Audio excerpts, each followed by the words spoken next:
Hey guys!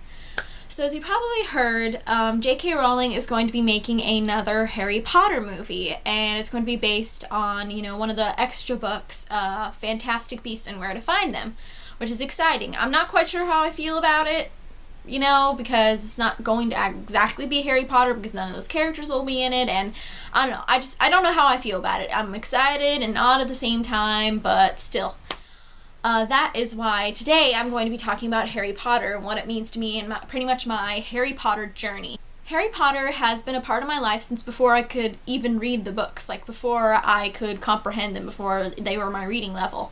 My mom read the first Harry Potter book to me, and then after a tiny bit I gained the courage to try reading harder books, and so I read the books on my own. I went crazy waiting for every book and every movie to come out.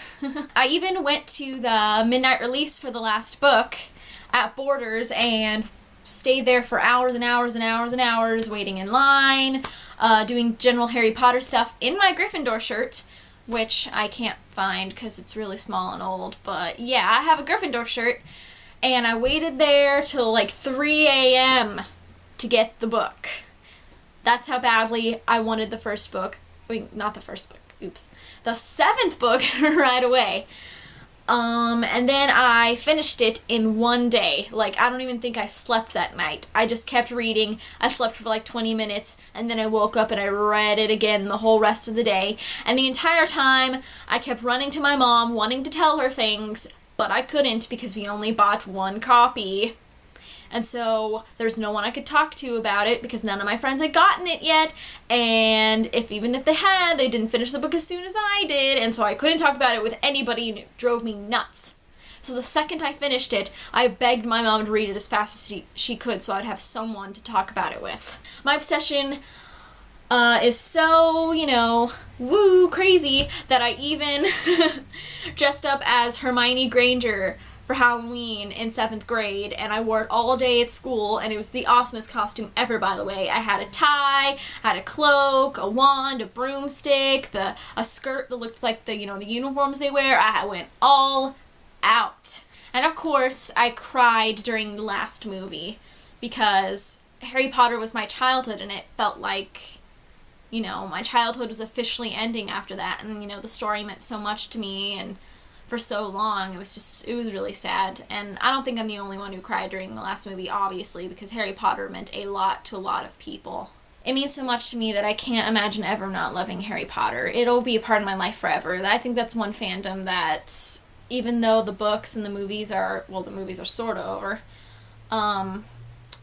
that it doesn't mean that anyone will stop talking about it or loving it or writing music about it. My favorite character is Snape for many reasons, but the biggest one being the tragic love story with Lily, and the fact that he was never actually a bad guy after all. That all these books and the movies, you thought that he was this terrible, terrible person who treated Harry so poorly, when in reality, all he ever did was protect Harry because he loved Harry's mother so much. And to me, it was a brilliant plot line, and it made me love Snape even more. And I, have a thing for misunderstood villains, so, My patronus would definitely be a bunny.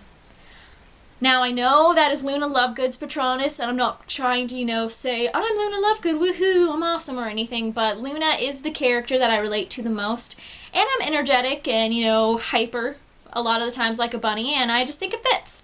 And, well, the house I'm in, I am a Hufflepuff. I spent my whole life wanting so badly to be a Slytherin. I don't know why. I know that people see them as the evil house, but, I think they're misunderstood. And like I said before, I have a thing for misunderstood villains.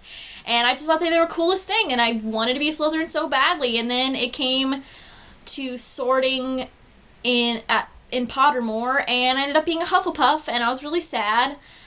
But, then I realized, hey, Cedric Diggory was a Hufflepuff, and he was a badass, and my favorite author, John Green, is a Hufflepuff, so that makes it even more awesome. So I'm proud to be a Hufflepuff, and no one better make fun of me, because Hufflepuffs are awesome. All I wanted to get across is that Harry Potter means a lot to me.